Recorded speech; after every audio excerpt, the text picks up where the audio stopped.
भाजपा प्रदेश कार्यालय में पत्रकारों को संबोधित करते हुए भाजपा सांसद कमलजीत सहरावत ने मोदी सरकार के 11 साल संपूर्ण होने पर मोदी सरकार के 11 साल कार्यों से अवगत कराते हुए कहा कि मोदी जी का विकसित भारत संकल्प धीरे धीरे पूरा होता जा रहा है। जैसे कि कोविड के समय में मोदी सरकार ने नियंत्रण बनाए रखा और कई ऐसे कार्य किए जो सराहनीय है। ऐसे में G20 के समय में मोदी सरकार ने बेहतर कार्य किया। इसके अलावा 11 साल में मोदी सरकार ने देश की उन्नति के लिए कई लाभकारी योजनाओं को शुरू किया, जिसका लाभ लोगों को मिल रहा है। भाजपा सांसद ने रोजगार से लेकर खेल और शिक्षा के बारे में भी मोदी सरकार की योजनाओं की जानकारी दी। जाते हैं, हाईवेज का जाल बना हुआ है और देश में इस हाईवे के डेवलपमेंट से हमारा टूरिज्म और हमारा व्यापार दोनों बढ़े हैं। इंफ्रास्ट्रक्चर का सिर्फ विकास नहीं हुआ है, इंफ्रास्ट्रक्चर ने एक अलग पैमाने भी साबित किए हैं। आज अटल टनल जो कि 10,000 से ज़्यादा फीट पर है, विश्व की सबसे बड़ी टनल के रूप में रिकॉर्ड के अंदर है। आज जम्मू कश्मीर को हमने जब रेलवे से जोड़ा है तो हम सबके लिए बहुत सौभाग्य की बात है कि चिनाब ब्रिज जिसके माध्यम से जम्मू कश्मीर को जोड़ा गया, वो विश्व का सबसे शानदार आर्किटेक्ट का नमूना है। आज हम देश के अंदर जाते हैं तो हम वंदे भारत ट्रेन में सफ़र करने का मौका जब हमें मिलता है तो लगता है देश बदला है। आज देश के अंदर 142 वंदे भारत ट्रेन चल रही है। देश के अंदर 74 एयरपोर्ट होते थे 2014 तक, जिनकी संख्या बढ़कर 162 हो चुकी है। मेट्रो पहले 5 शहर के अंदर थी और आज 23 शहरों से इसका गिनती हम कर सकते हैं। टेक्नोलॉजी के कदम, कभी साफ सफेरों का देश कहा जाता था भारत को, लेकिन आज हमारा यूपीआई सिस्टम, हमारा डिजिटल सिस्टम पूरे विश्व में 1 नंबर पर है। हम लोग इतनी बड़ी संख्या होने के नाते अपने डिजिटल पेमेंट के यूपीआई सिस्टम को विश्व में सबसे बेहतर साबित करने में कामयाब रहे हैं।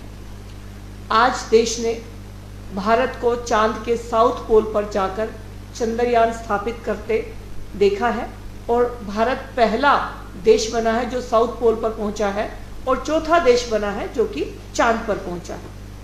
कोविड एक ऐसा अवसर जब पूरा विश्व सोच नहीं पा रहा था क्या किया जाए, लेकिन विश्व की सबसे बड़ी आबादी वाले देश भारत ने कोविड प्रोग्राम को इस तरह से किया कि देश के हर नागरिक को कोविड वैक्सीन की 2-2 हमारी डोज मिली। लेकिन सिर्फ भारत को मुफ्त नहीं मिली, 100 से ज़्यादा देशों को प्रधानमंत्री जी ने इन कोविड वैक्सीन को बिना कीमत लिए मुफ्त में दिया।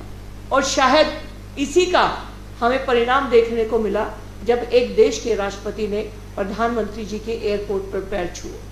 ये इसलिए नहीं था कि देश हमारी ज़्यादा जनसंख्या का है और उनका छोटा है, ये इसलिए था कि भारत के प्रति उनका सम्मान था।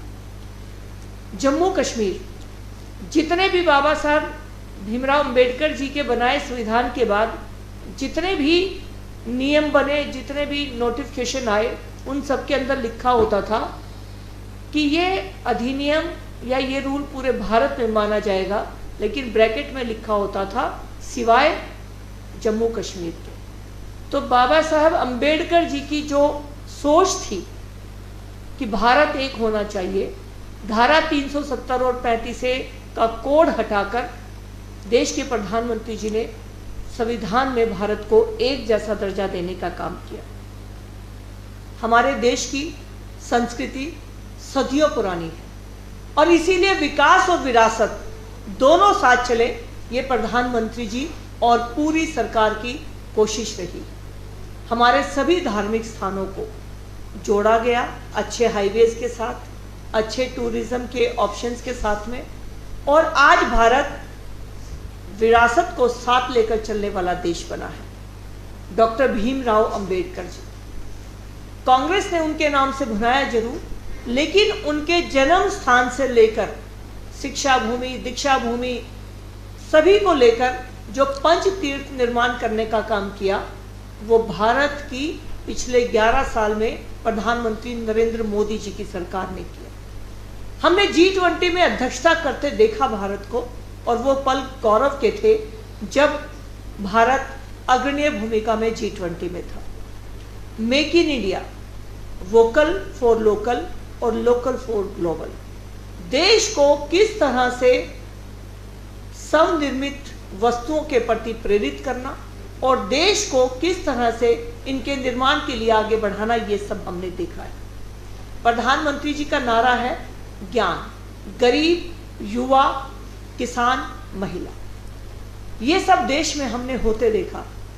अब जब हम दिल्ली की बात करते हैं, क्योंकि हमारे प्रदेश अध्यक्ष और हमारी मुख्यमंत्री जी दिल्ली के हुए काफ़ी कामों को आपके बीच में रख चुके हैं, मैं चर्चा करना चाहूँगी पश्चिमी लोकसभा में जो क्षेत्र हमारा आता है वहाँ पर क्या क्या काम हो। भारत वंदना पार्क 500 करोड़ की लागत से एक ऐसा पार्क जिसका अगले महीने शुरुआत होने वाली है, और जो विश्व का ऐसा पार्क बनेगा कि विश्व में अगर भारत को देखते हुए पहला टूरिस्ट स्थान कोई देखने के लिए जब गूगल करेगा तो उसमें भारत वंदना पार्क नजर आएगा। यशोभूमि कन्वेंशन सेंटर इस तरह का जिसमें विश्व के किसी भी हाई लेवल की बिजनेस मीट को या प्रोग्राम को हम कर सकते हैं। और आपको जानकर बहुत खुशी होगी कि यशोभूमि जो 26,000 करोड़ का प्रोजेक्ट है, उसका एक पार्ट यशोभूमि के रूप में जब शुरू हुआ है, तकरीबन 6,000